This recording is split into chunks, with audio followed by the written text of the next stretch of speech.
Hola, ¿qué tal? Muy buenas noches. El placer de recibirlos de nuevo en esto que se llama La Bolsa Hoy. ¿Qué semanita tuvimos en el mercado? Pero déjenme empezar desde el lado positivo, viendo el vaso medio lleno. Y quiero expresarlo de esta manera. El equipo que se armó, vamos a entender que la Argentina está en un momento como un paciente enfermo. Y la verdad tiene enfermedad complicada con cosas por resolver. Pero la ventaja es que eligieron un plantel de médicos que hay un consenso de que es buenísimo. Y la buena noticia, además, es que estos médicos aceptaron recibir al paciente. Y eso lo tomaría como el lado bueno, porque si el médico no acepta es que no hay solución. Si aceptaron es que básicamente Argentina tiene problemas, pero parece que estarían encaminados al menos con las respuestas, al menos con el plantel adecuado. Pero no lo voy a discutir solo. Sergio Berestein, ¿cómo estás? Muy bien, Claudio, buenas noches. Ahí tenías mi primera observación, viene la réplica. Creo que efectivamente estamos frente a un salto de calidad en el plantel. Pero una cosa es tener un buen equipo y otra cosa es que juegue bien. Es verdad. Y el otro también juega, no está jugando solo. ¿Quién es el otro acá? Bueno, va a haber resistencias naturales a algunas de las medidas que se van a implementar. Hay que ver la gobernabilidad como tema en general, en particular en el Congreso, si tenés las mayorías necesarias para acompañar las medidas administrativas que no requieren ley con otras que efectivamente necesitan una ley. Ejemplo, el blanqueo. Con lo cual creo que se abre acá un compás interesante en los próximos 30, 60, 90 días. Vamos a ver cómo las buenas intenciones, los nombres por ahí adecuados se transforman en decisiones que en la práctica están convalidando las expectativas positivas que se han generado. Vamos a tu terreno entonces y te llevo a la política pura. Obviamente decíamos que el plantel es adecuado y va a tomar medidas no muy populares. Pero la oposición, el del otro lado, el que se juega del otro lado, quizás se oponga si ve consenso en la sociedad de que hay que oponerse. Claro. Y ahí viene la pregunta. Yo noto, y quizás acá estoy confundiendo lo que quiero que pase con lo que puede pasar, que en la sociedad hay un consenso de que el tratamiento hay que hacerlo, que era una locura lo que pagábamos de tarifa, que era una locura seguir vendiendo dólares a 9.60 cuando no hay más y liberar finalmente el cepo, que está bien ser más competitivos con el exterior. Es como que veo una sociedad preparada para resistir y que cualquiera que los quiera representar se equivoca, o me estoy equivocando yo. Lamentablemente, Claudio, hay un segmento muy calificado, muy informado, la gente en general con la cual nos movemos nosotros, que tiene un diagnóstico adecuado de lo que hay que hacer. Pero hay un ciudadano promedio que no leyó de esto porque no se discutió durante la campaña, que no tiene un conocimiento exhaustivo de los mecanismos más complejos de la economía política y que se va a sorprender negativamente cuando vengan las tarifas más altas, cuando suba la tasa de interés, cuando efectivamente el dólar lo consiga pero más caro. Ojo. Es cierto, la estabilización tiene costos, pero tiene beneficios. Bajar la inflación es muy popular. Acceder al crédito es muy popular. Comprar dólares blancos sin tener necesidad de ir a una cueva también es popular. Con lo cual, tenés costos y tenés beneficios. El problema es que los costos son inmediatos. Los beneficios hay que esperar un poquito. Dura mucho más tiempo, pero déjame de vuelta a ver el vaso medio lleno en este caso. Entiendo que mucha gente quizás, si liberase el cepo, va a querer ir a comprar dólares y va a tener un mecanismo para comprarlo. Lo único que va a salir más caro. Como va a salir más caro, pierde el incentivo. Muchos comprábamos dólar ahorro por el precio, no necesariamente porque el dólar sea una gran variable de inversión. Totalmente. Simplemente por el precio. Pero del otro lado, podés sumar vendedores que hasta ahora no podían. Porque alguien, yo tenía que ir a circuito blanco para vender dólares, claro, y muchos no traían plata a la Argentina porque no aceptaban el contado con liquidación o porque no querían vender a 9.60. Así es. Pero quizás a 14 o 15 entren dólares y eso dinamice más rápido la economía de lo que estamos esperando. Entiendo que es una expresión de deseo, pero puede haber beneficios antes de los 100 días. Seguro que sí, y yo confío en ese sentido en que estamos otra vez con gente que entiende los mecanismos de mercado, que entienden también la política. Hay una crítica estos días de que es un gabinete muy técnico y no es así. El ministro de Economía fue diputado. El presidente del Banco Central todavía hoy es diputado. Tenés gente que pasó por la función pública antes de estas responsabilidades importantísimas que están a punto de desempeñar. Con lo cual, yo creo que entienden, igual que nosotros, las restricciones y las oportunidades, Me parece que nos vamos a sorprender probablemente de algunos anuncios bastante significativos que tienen que ver con esta reinserción de la Argentina en el mundo. Se abre un panorama distinto. Estamos acostumbrados a ver, si querés, lo doméstico. Ahora se abre un capítulo internacional. Ten en cuenta eso, Claudio. Sí, muy interesante. Ahora te voy a preguntar sobre la carta finalmente a Venezuela. Pero quiero ir un paso atrás. Algo que vos decías ahí, aportar algo al debate. Muchas veces dicen que si viene de la actividad privada y pasa a la función pública, le falta política. Pero déjeme decirle que en una gran corporación hay corporaciones que tienen más empleados y a veces más conflictivos que habitantes de una provincia. No te quepa duda. Ser número uno de ANO, de General Motors, o siempre pongo el mismo ejemplo, Walmart tiene más habitantes en el mundo que Uruguay habitantes. O sea, tiene más empleados que Uruguay habitantes. En ese contexto, haber sido número uno de ese lugar, también necesitas mucha política, mucho manejo y mucha fuerza, ¿no? Ese plano es muy interesante en cuanto a la gestión. Déjame darte otro plano de conocimiento, comprensión de los aspectos más importantes de la política, los regulatorios. ¿Quién entiende más de política que un Juan José Aranguren que sufrió la discrecionalidad, la arbitrariedad de este gobierno por 12 años y persecuciones? ¿A quién le tenés que explicar la importancia de que haya reglas previsibles de mediano y largo plazo que alguien que sufrió a los morenos de este mundo? Entonces, cuidado que acá se comprende lo público desde el sector público y también desde el sector privado. Si sos CEO de LAN y te bancaste la locura de la CAM por estos años, créeme que entendés mucho mejor la política que nosotros que hablemos por los diarios o hablamos con los actores. Está muy bien. Por último, decíamos el capítulo internacional, ¿alguna sorpresa? Realmente los llamados y los diálogos, empezamos a hablar con países que hace mucho no hablábamos. Sí, y aparte que tienen más que ver con nuestra idiosincrasia, con nuestra constitución, sí, con lo que predomina, empresas. con nuestras empresas. Yo diría, los llamados, las cartas, los intentos de recomponer relaciones son condición necesaria, no suficiente. Ahora hace falta las decisiones de inversión y eso tiene que ver, me parece, con un esfuerzo consistente y comprensivo de la nueva administración para dar las señales correctas. Y aquí yo creo que, insisto, una vez que Argentina vuelva al mundo, una vez que tengas un plan razonable, bien comunicado, vamos a ver los próximos 90, 120 días, creo yo, las consecuencias positivas de hacer lo correcto, ¿no? Y por último, Sergio, la semana pasada recién venían las elecciones, ya pasó una semana, estamos más asentados. Discutíamos un tema, vos planteabas un tema que me pareció muy interesante. Por un lado, todos somos conscientes de que la herencia es complicada. Por otro lado, no puedes atacar mucho la herencia porque tenés que seducir a los inversores que vengan. Claro. Entonces, yo no voy a decir, vengan a invertir en Argentina, que ya no tenemos reserva, no tenemos balanza comercial. Obvio. Tenemos que ser mucho más diplomáticos. Pasada una semana, ¿cómo ves ese juego? Mitad análisis, mitad información. Creo que el gobierno electo va a tratar de generar un shock de expectativas positivas y a sostener esas expectativas positivas con medidas puntuales o anuncios puntuales que fortalezcan esta idea de que estamos en una situación distinta, en un proceso de cambio, como todo proceso va a llevar tiempo, pero con resultados intermedios que van a seguir alentando a la población. No va a ser fácil, pero creo que vamos a ir a mucho más optimismo y idea de que estamos transformando la realidad que énfasis en la herencia recibida, que va a ser parte del inventario, pero comunicacionalmente va a estar un poquitito rezagado. Te mentí que era la última. Ahora sí, la última en serio. Me queda un solo tema que me preocupó, algo que dijiste ahí al pasar y me quedó dando vuelta en la cabeza y no quería terminar esta nota sin mencionarlo. Relación con los sindicatos, porque finalmente va a ser muy importante por estas noticias de corto plazo que van al bolsillo del trabajador. Obvio. Tenés algo de muy corto plazo, que son las paritarias. Y ahí yo creo que va a haber un juego donde el sector privado y los sindicatos van a tener una interacción y el rol del gobierno va a ser un marco para que esto no contradiga las necesidades del plan de estabilización. Veremos cuál es la fórmula. Ahora tenías un Estado que imponía parámetros.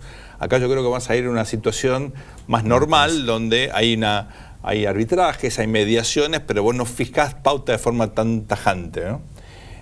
Una vuelta a la normalidad de la lógica de paritarias. Ahora, ten en cuenta que cuando hablamos de sindicatos englobamos sectores muy distintos. Hay mucha gente que con un ajuste del tipo de cambio va a estar mucho mejor. Por ejemplo, sí, los transportistas o la construcción. Sí, el exportador. Bueno, el exportador. O sea, teniendo en cuenta que en la cadena agroindustrial genera un tercio del empleo, por lo menos, si no un poquito más, esos sectores van a estar bien. Los sindicatos asociados a sectores van a estar bien. Los empleados públicos, los sectores de servicios, empleados de comercio, bancarios, ahí yo veo más conflictividad. Con lo cual yo diría, separemos la paja del trigo, hay espacio para ir solucionando problemas puntuales en un contexto en el cual productividad, competitividad, visión de mediano y largo plazo van a enriquecer la agenda laboral también. Sergio, muchas gracias. Y a ustedes, a nuestros inversores, finalmente viene una época, obviamente, donde hay que jugarse. De un lado o del otro, si esto apuestan a que esto va a andar bien o va a andar mal.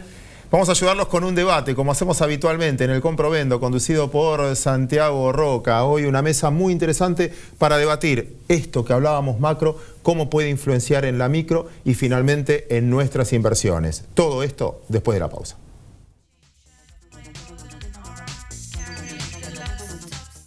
A través de la red Agentes Miembros del Merval, acceda a una amplia variedad de valores negociables y operaciones en el mercado de capitales.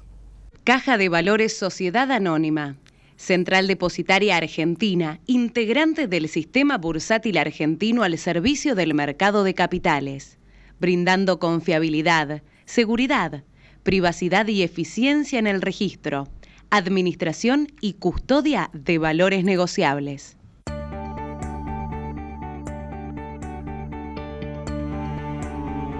Un banco presente junto a todos los argentinos.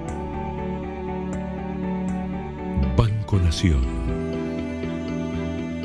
ExxonMobil, líder en tecnología para la operación segura y eficiente de recursos no convencionales de gas y petróleo, está contribuyendo con el progreso del país desde sus operaciones en la provincia de Neuquén.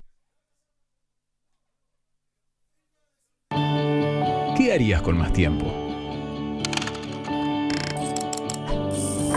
Empezó el tiempo de oportunidades del Banco Ciudad. Plazos más largos, sueños más grandes. Banco Ciudad te quiere ver crecer.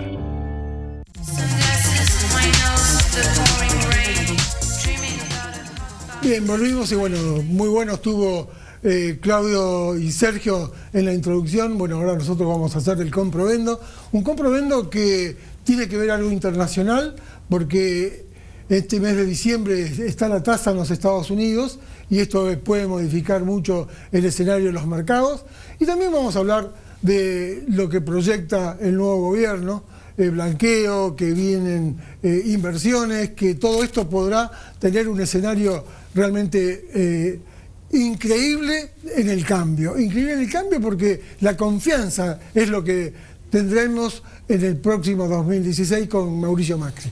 Pero vamos a estar ya empezando con la tasa en Estados Unidos y lo vamos a... hoy lo tenemos invitado a Dionisio Gómez. ¿Qué tal, Dionisio? Hola, ¿cómo estás? Muy bien. Bueno, te dejo que introduzcas el movimiento de la tasa. Ok, en realidad lo que hice fue, tengo un amigo en la Universidad de Chicago que para enseñarle un poco a los alumnos cómo funciona esta cosa de la tasa y la Reserva Federal, hice una historieta que es un poco lo que vamos a mostrar. Por favor, señor director.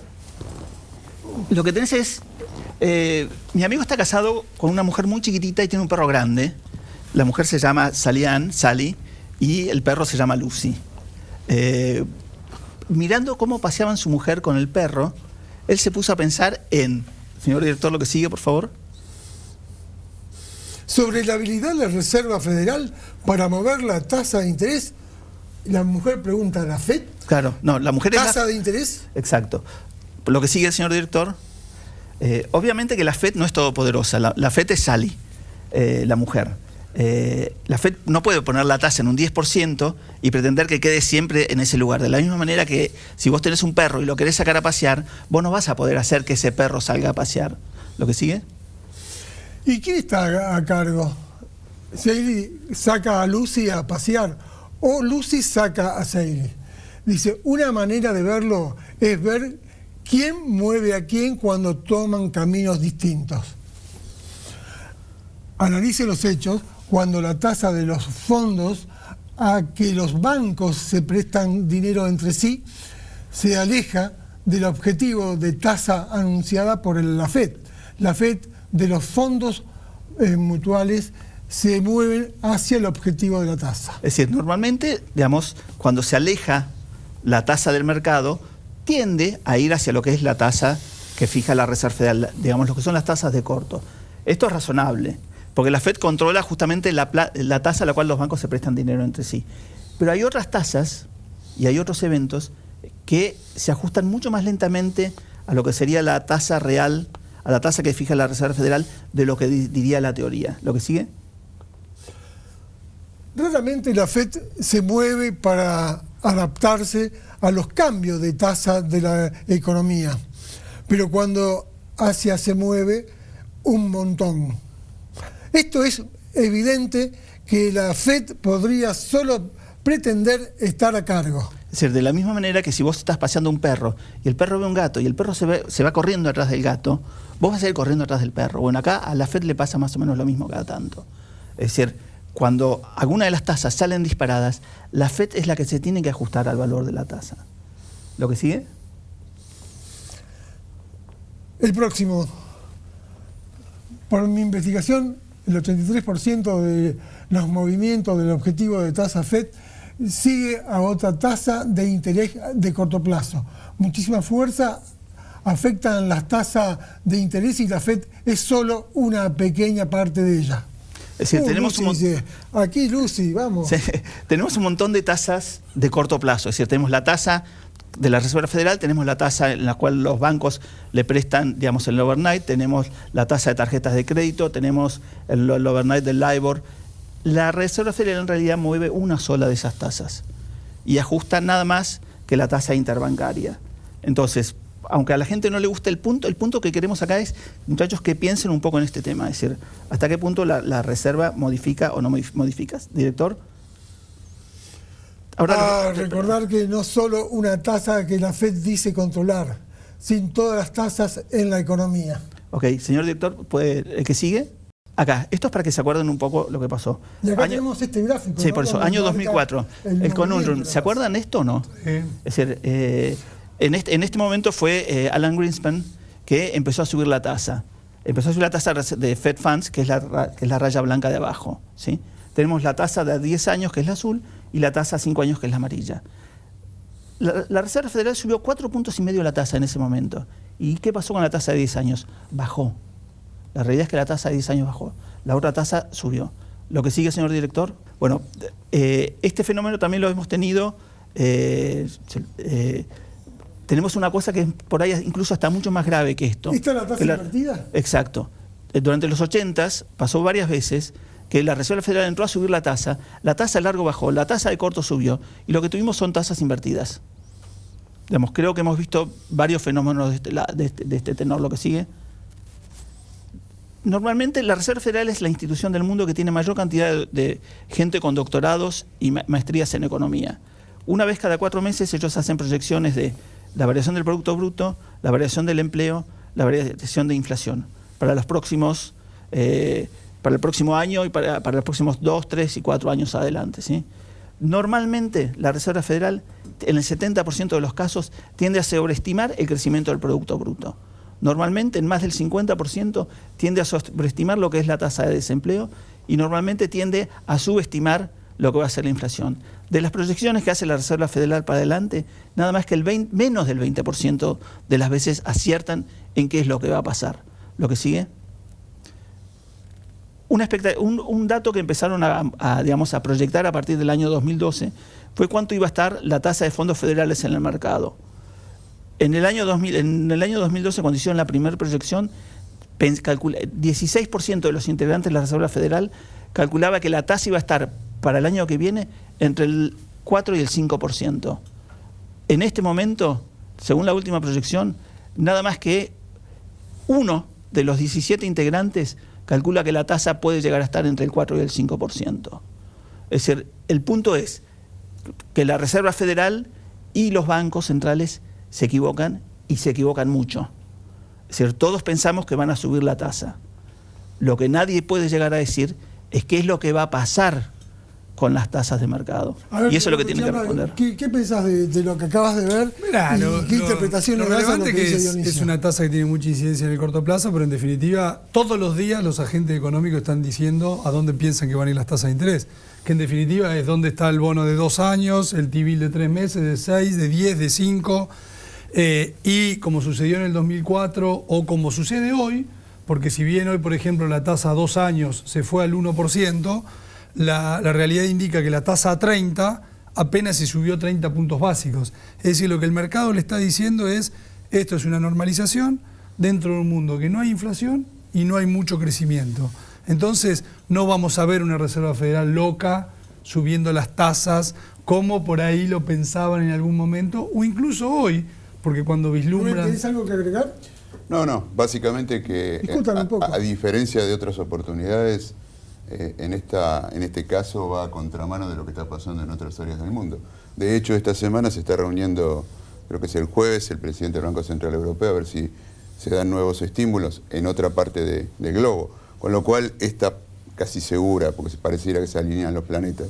Comienzo de suba de tasa de interés en diciembre, por primera vez iría a contramano, no sé si vos tenés algún registro de que esto haya pasado en otra oportunidad, de lo que está sucediendo en otros sectores. Y creo que esto le pone cierto techo a este crecimiento. Una divergencia tan marcada, claro. No se ha visto, y lo hemos charlado en otros programas, la consecuencia de esto es la fortaleza del dólar. Exactamente. Bueno, y ahí tenemos un tema. Leonardo, Rubén, vamos a dejar esto y volvemos a nuestro país, donde tenemos muchas cosas nuevas que agregar en los mercados. Y empezamos por el Banco Central y bueno, ahí tenemos también... ¿Querés agregar algo más? Sí, quería hacerles una pequeña acotación. Desde el año 2012, el diferencial de tasa, es decir, invertir dinero a 3 meses o en el overnight europeo, en LIBOR, te da un rendimiento negativo con respecto a lo que es Estados Unidos. En este momento está en el máximo desde el año 2008 eso. Es decir, significa... pierdo mucha plata si coloco la plata en euros en este momento. Esto tiene unas implicancias para la Argentina bastante importantes. La primera es que si la Reserva Federal me sube la tasa y Europa me baja la tasa, yo voy a tener posiblemente un incremento del spread de riesgo para lo que son todos los países emergentes. Voy a tener como bien dijo Leonardo, por ahí una suba, por lo menos en términos relativos del dólar, bastante más grande de la que pensaba, lo cual puede implicar... Sí. Y es una discusión que te lleva también a largo plazo de la Argentina como exportador de commodities. Exacto, ahí quería Dado llegar. que vendemos commodities nominados en dólares, no tiene demasiado sentido que nos endeudemos además en dólares. Sería mucho más eficiente endeudarse en euros que en dólares. Es un mercado distinto, pero creo que con las nuevas autoridades en finanzas y en economía, que son expertos, tal vez los mejores que podríamos haber puesto, pueden desarrollar esos mercados. Está muy clara y muy linda la introducción a lo que viene de la tasa, pero hablemos de lo nuestro, ¿no? Porque creo que es muy importante marcar lo que viene después del 10 de diciembre y lo que se está anticipando según la investigación de muchos colegas, donde dicen que el blanqueo, que la tarifa, esto... Rubén, ¿cómo lo estás viendo vos? Bueno, creo que eso eran los temas que se hablaban antes de la campaña,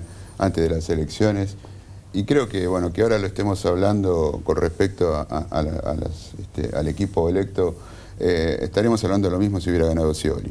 El aumento de tarifas quizás hubiera sido más o menos gradual, pero había que hacerlo, y lo mismo pasa con el tema de evaluatorio. O sea, hay reglas en la economía que no pueden dejar de funcionar.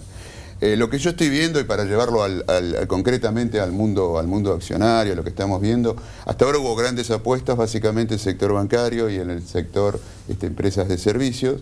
Eso ha llevado a un desarrollo de precios. Vos mirás el Merval, ya hay empresas que han subido 3 dígitos, 100%, cuando nos pasamos hablando de los bonos, del dólar, pero un 2017 subió en el año un 25%, el Merval subió el doble y estas acciones lo cuadruplicaron.